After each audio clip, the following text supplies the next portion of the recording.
beautiful people.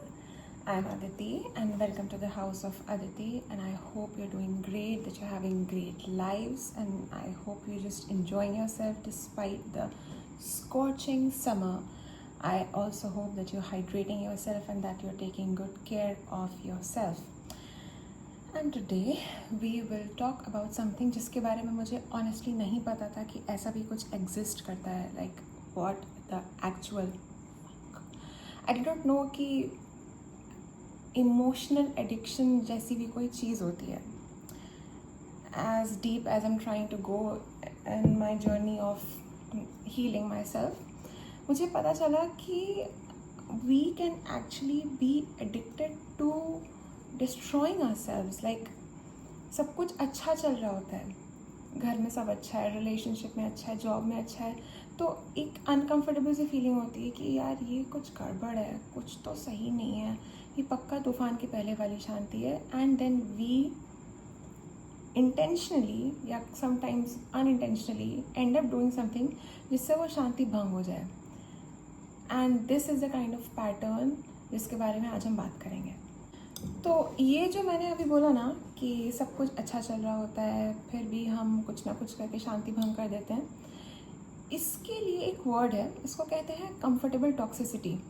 जब बचपन से हमें अपने फैमिली में या स्कूल में या कहीं पर भी एक कांस्टेंट केओस की आदत रही हो ना, मतलब हर वक्त लड़ाई झगड़ा डांट मार कलेश ये सब की अगर आदत हो ना, तो शांति हमें पसंद नहीं आती, या ये कह लीजिए शांति में हम सेफ़ नहीं फील करते, क्योंकि सुकून शांति पीस ये सब हमारे लिए बहुत अनफेमिलियर हो जाता है. तो नर्वस सिस्टम जो है उसके लिए केओस तो फेमिलियर है और पीस अनफेमिलियर है. एंड एवोल्यूशन के as a result of evolution हमारे ब्रेन का जो प्राइमरी फंक्शन है वो है हमें सेफ़ रखना. तो सेफ़ ब्रेन तब फील करता है जब वो किसी फेमिलियर इन्वायरमेंट में खुद को पाता है, और फेमिलियर तो केओस है और पीस है unfamiliar.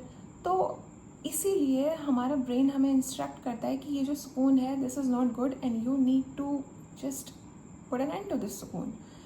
So we end up hurting the peace and destroying the peace of our own lifes. हमारी बॉडी को ना हर वक्त स्ट्रेस में रहने की आदत हो जाती है, तो ऐसे में हाई कॉर्टिसोल और एड्रेनलिन रश इतना ज़्यादा बॉडी के लिए एक तरीके से बेसलाइन एटमॉस्फेयर या एनवायरनमेंट बन जाता है कि फिर पीस या लैक ऑफ कॉर्टिसोल या लैक ऑफ एड्रेनलिन रश अच्छा नहीं लगता. वो एक तरीके से डोपामाइन ड्रॉप होने लगता है बॉडी का, मतलब फिर द बॉडी इज़ लाइक नहीं यहाँ कुछ गड़बड़ है, ये तो नहीं, ये हमारा एरिया नहीं है, this is not what we are used to, this is something else, ये अपने को पसंद नहीं आ रहा है.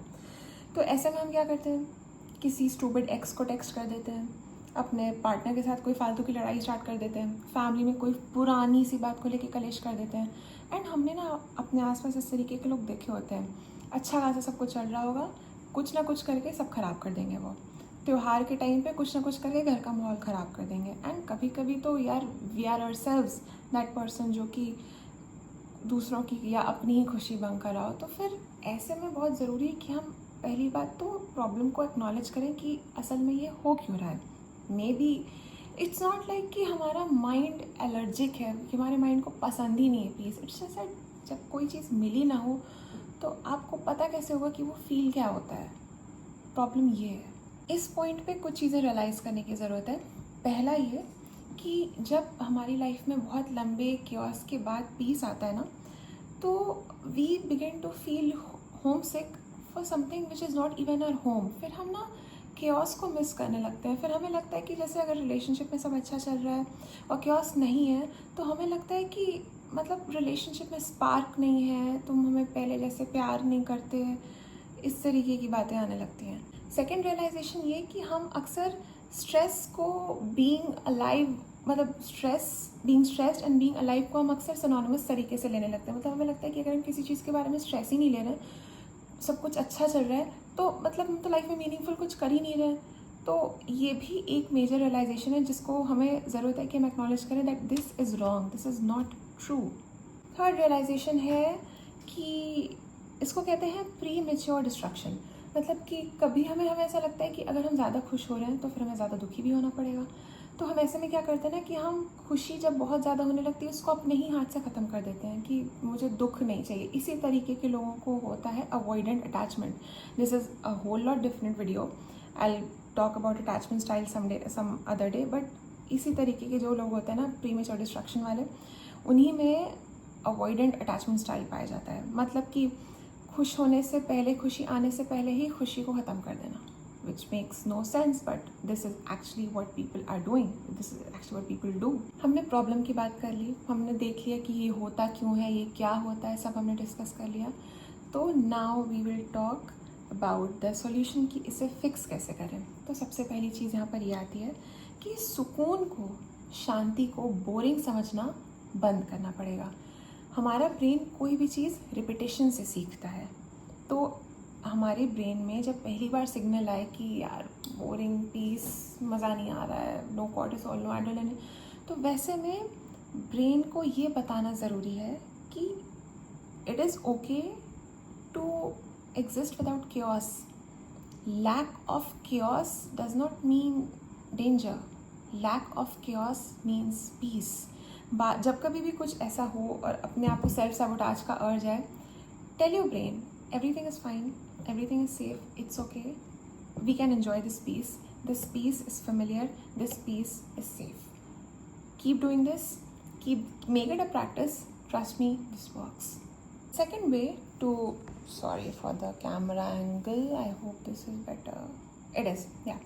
So the second way to fix this problem is to redirect your energy. मतलब वो जो uncomfortable energy का rush feel हो रहा है, उसको ओवर थिंकिंग में खर्च करने के बजाय हम उसको किसी अलग तरीके से यूज़ कर सकते हैं। फर्स्ट हम वर्कआउट कर सकते हैं, it works perfectly, trust me. कभी भी अगर इस तरीके की एनर्जी हो, अपनी रूम में, in the privacy of your own room, jumping jacks कर लीजिए, 5 से 6 सूर्य नमस्कार कर लीजिए, पुशअप्स कर लीजिए, इट हेल्प्स। ट्राई करके देखिए, it really really really helps.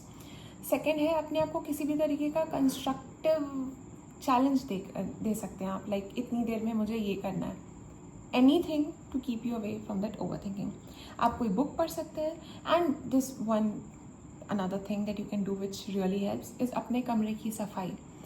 हमारे ब्रेन में जब आसपास क्योस बहुत देखा हो, इवन फिजिकल वर्ल्ड में, तो भी अगर हम कमरे की सफाई जब करते हैं, that really soothes our brain.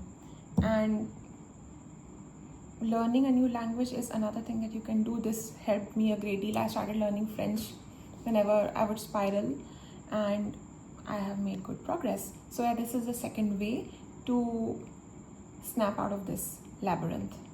तीसरा तरीका और काफ़ी सटल तरीका इस प्रॉब्लम को टैकल करने का होगा कि खाली समय में अपने आप से बात करिए।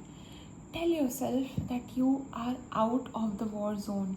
Tell yourself that it is okay, that peace is fine, that सब ठीक है। अपने आप को ये आश्वासन दिलाइए खुद से बात करके। आप दूसरों का सुन के इतना अच्छा नहीं कन्विंस हो पाएंगे जितना इम्पॉर्टेंटली, जितना गहराई से आप अपनी आवाज़ से कन्विंस हो सकते हैं। तो जब भी आप खाली बैठे हो, talk to yourself, tell your brain that chaos ही ज़िंदगी नहीं है, पीस भी फेमिलियर है, वो सेफ़ है और मुझे उससे डिस्ट्रॉय करने की ज़रूरत बिल्कुल नहीं है। So we talked about what addiction to sadness is, क्यों ऐसा होता है और इसे हील कैसे किया जाए। And I will now leave you with a few points to think about. First, stop burning your house just because you like the smell of smoke. सब ठीक है, अपने आप को इस बात का आश्वासन दिलाना बहुत ज़रूरी है। You survive the storm, it's time that you finally let yourself enjoy sunlight.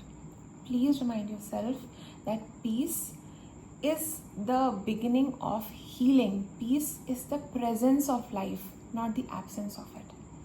If this resonated with you, please like it, drop a comment, and share it with someone who really, really needs to listen to this.